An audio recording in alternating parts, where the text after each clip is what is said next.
Hey, Hello. hello. Welcome to the Hot Country Hangout, Nate Smith. Happy to be here. Happy to be here. Okay. July of 2021, I interviewed you Yep. and I said, the first thing I said to you was, you are going to be so big.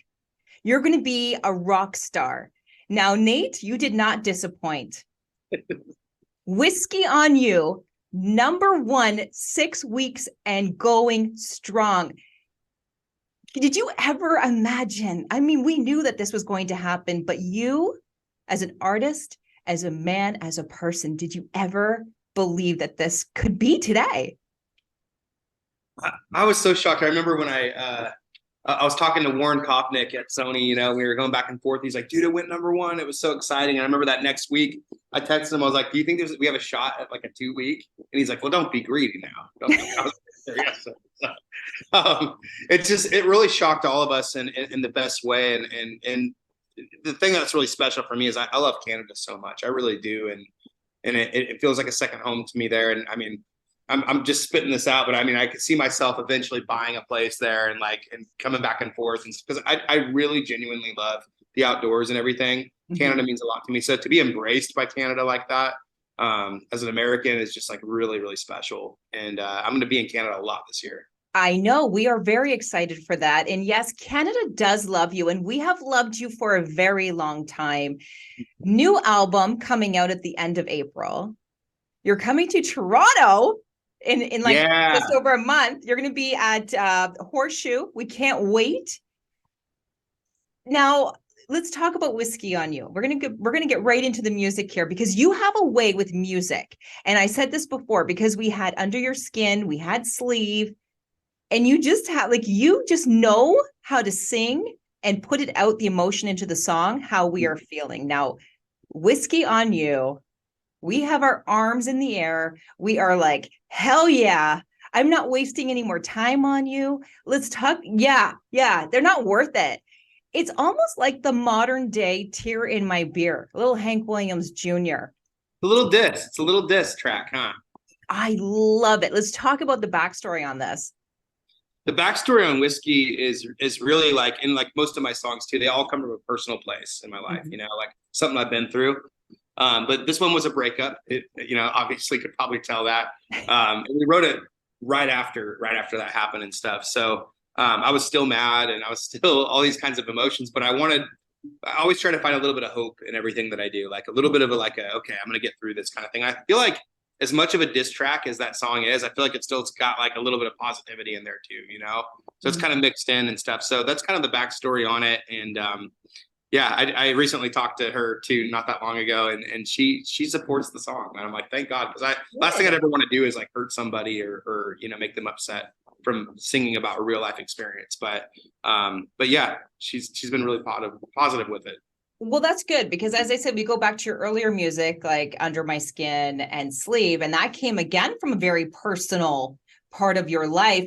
And I must say, we are still loving the fact that you're talking and singing about the Hazel Eye Girls.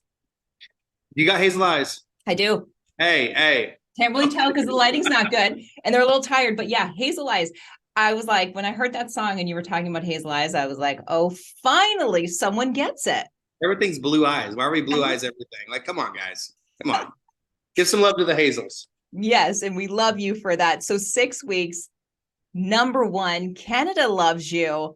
We're talking about the lyrics and your music.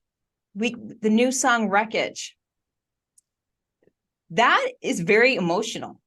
That you got me. You actually had me in tears, because no matter which side of this song you are, male, female, I'm a little bit damaged, but damn, you saw the good. When everyone saw the baggage, you loved me when no one could. Like, I'm getting emotional just saying those words. How are you able to take such deep emotion and get it out there? I don't know. I'm just kind of a conduit for that in some ways, and I think about things that I've been through, and I just put it right into the song and in the melody and stuff. I don't really like it's so hard to explain, but you do a damn good job. I'm going to tell you that. Keep it up. So much. I don't know. I've said this a few times, and I'm sorry if I'm repeating myself or anything like that, but I truly believe that that's what true love is like, hey, I see everything that you've been, you know, and good or bad, and I see all that stuff, all the hurt that you've had and stuff, and I see the good in it, and I choose you and I accept you and I love you. Like that to me is like the full like embrace of a person. You know, like, Well, I love you too. yeah, yeah. You know, Oh my God, I love it. I love it. Okay, so when I interviewed you in 2021, I had asked you to put it out to the universe. Who would you want to do a collab with? Who would you want to do a duet with? And I, of course, you know, I love duets, and I feel like that's what 2023 is all about. You said Tennille Townes, and it happened. yeah. So today, you have a #1 song, 6 weeks, and still going strong. New album, on tour. Who would you love to do a collab or a duet with? 2023. Yeah, I think I'm putting it out there. Miley Cyrus on Wreckage. Oh, I just feel like that would work. I don't know why. It just seems like her voice would like match that. and it would give flowers some love. It would be a Yeah, good balance to that. yeah, it would, huh? Yeah, because you know that song, I mean, all us girls are like, yeah, I could buy my own flowers and I have this. And we're so damaged from past relationships. And then you come along and you're singing a song about, I see the damage, but I love you because of that even more. Yeah, yeah, Love it. yeah. Oh Because my like we're not gosh. perfect. We're not perfect. We're all hurt. We're all damaged in some way or another. You know. And if we can freely be ourselves, that's the greatest thing ever. You know. You want to, like they say, you want to marry your best friend and stuff. So it's like you want to be that vulnerable with people. You know. And they go, hey, I still love you. Well, Nate Smith, we can't wait for you to come to Toronto. We can't wait for the tour dates until you move to Canada because we'll be hanging out all the time. Hot Country loves you. Any message to your fans, because you have a huge following here in Canada. We can't thank you enough for your music. Yeah, there's a few things I want to say. I want to say thank you to radio for helping Whiskey get to #1 for 6 weeks. It's unbelievable. And you guys didn't have to play my record, and you did. So that means the world. And I want to say thank you to all the fans in Canada for being who you are and all the support and love. And I can't wait to hug all you and say hey, and we'll see you at Horseshoe.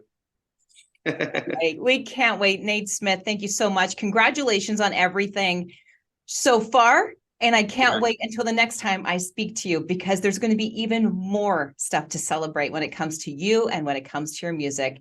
So thank you for keeping it real. We love you here Thanks, at Hot Country. Tracy. So much.